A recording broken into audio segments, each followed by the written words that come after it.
back, my dear students of class 11th. Dear student, I am again Rajendra Rai, your biology teacher, and working at LPM Public School, Gola Bazar, Gorakhpur. That is a renowned public school in southern remote area of Gorakhpur. My dear student, nowadays online classes are going on, and simultaneously we are sending the videos to you so that you can learn effectively of the portion that you never learned before this. My dear student, I am continuing the same chapter, that is chapter 13, and in chapter 13 you are in the process of learning of photosynthesis, and photosynthesis are having, the process of photosynthesis is so complicated process, and we are in the first phase of the photosynthesis, that is the light reaction. And in the previous video you have seen, you have learned so many things regarding the photosystem, regarding the chlorophyll, regarding the pigments, and what are the pigments that are responsible to absorb the light so that the water can be photolyzed, which produce electron. And today in this video itself we are proceeding light reaction further. So in the light reaction, what happen? Light get absorbed and the photolysis of water takes place, and photolysis of water which results the emission of electrons and emission of hydrogen ion as well as the emission of oxygen atom. So how it happened? In fact, this light reaction proceed through a system that is called electron transport system. So let us discuss photosynthesis,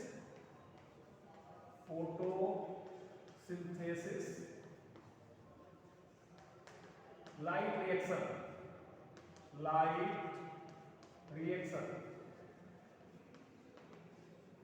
and as you know, the equation of light reaction, the first phase is the photolysis of water.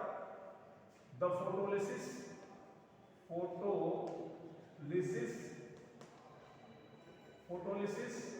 of H2O means H2O, that is in the presence of light and emitting 2 hydrogen, 2H plus 2 electrons plus 1 oxygen atom. So this is the photolysis of water, and it takes place into the light harvesting complex. In fact, light harvesting complex is, that will be either PS1 in the PS1, or that will be either in PS2. PS1 means there is a photosystem. In photosystem there are a bunch of chlorophyll and there are electron acceptors. So the group of the electron acceptors and chlorophyll pigments is called a photosystem. Okay, so we have discussed earlier the photosystem in the previous video, photosystem 1 and photosystem 2, and as you know that photosystem 1, this PS1 wavelength is P700,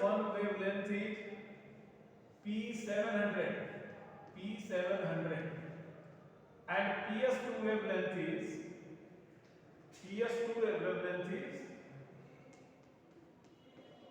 very important, that is 680, P680. It means in PS1 the absorption of light that is having wavelength of 700 nanometer, and in PS2 the wavelength of light that is having 680 nanometer, that get absorbed, and as a result of the absorption of this light, this wavelength in PS1 and PS2, the electron get emitted, and that electron flow either cyclic or non-cyclic in the system which is called electron transport system. Now see, this electron electron transport system, yeah, ETS. This ETS is also called cytochrome. That is called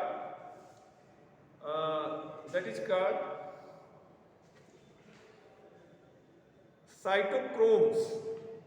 Cytochromes. And what is this? What is this cytochrome? Now let us see. Let us see, that is going to explain with the help of the diagram. I am taking two systems, photosystem 1 and photosystem 2.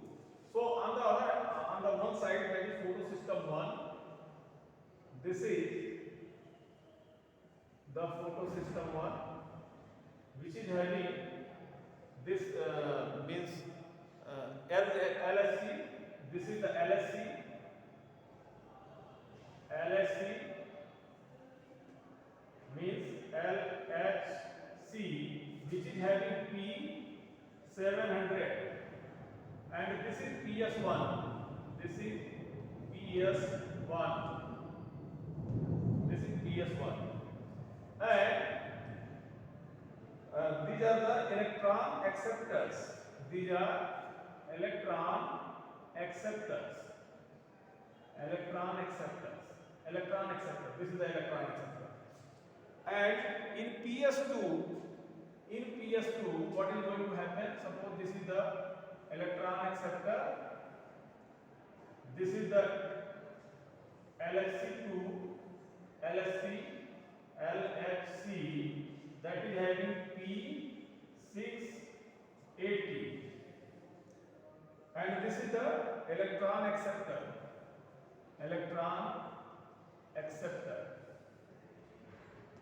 This is PS2. Now, my dear student, I am going to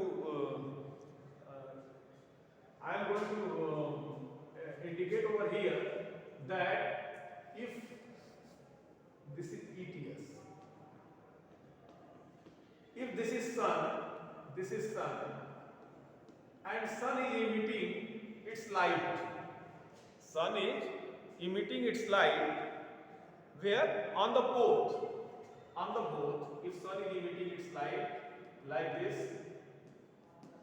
and like this, then what happens? On the receive of the sun rays, in PS2, on the receive of the sun rays, in PS2, in PS1,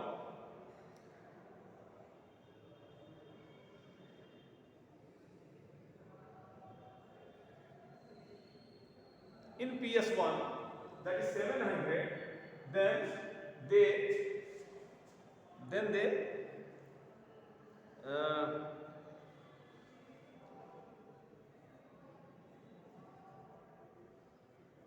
they will be responsible for the synthesis of jet stream. Now see what is jet stream. If the 700 light wavelength is here, then this electron will be excited. The electron will be excited and they will be received by this electron acceptor. It results the formation of NADPH plus Na plus hydrogen. So what is going to happen here? See, from NADP plus, this is an enzyme, this is a reductase enzyme, and it proceeds further. NADPH,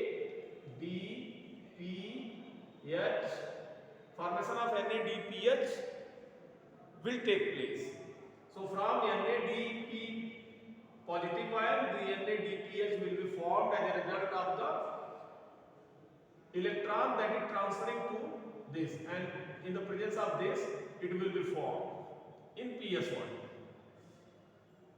And further, because it is formed, because it is having a great redox potential, oxidation reduction potential is high here in PS1. That is why it will be formed. and there will be the electron movement downhill again, and formation of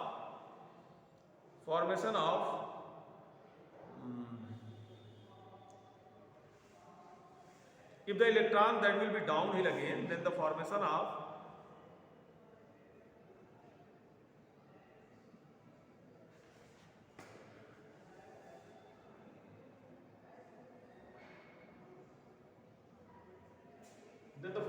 in fact, if this electron will downhill again, then the formation of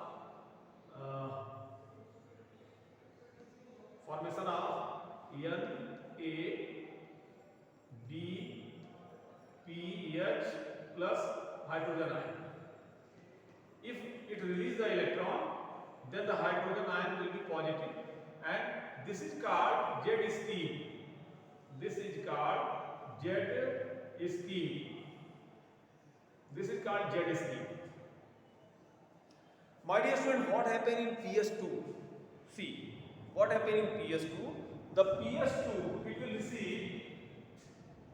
will receive an electron get excited, and they will move towards this PS1 again.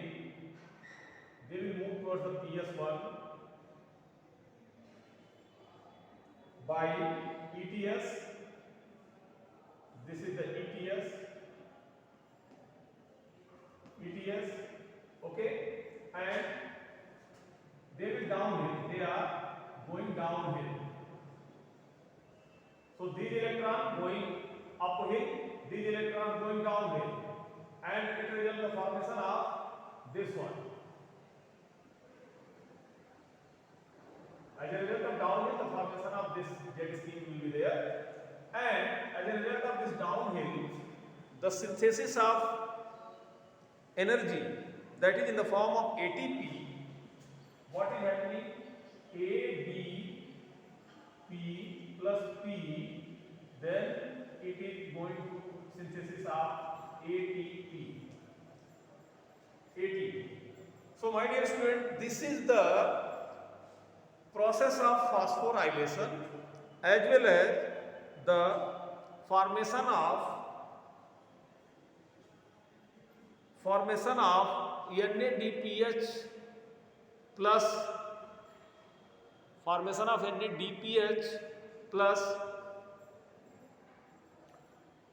hydrogen ion, that is a Z scheme, by the electron flow.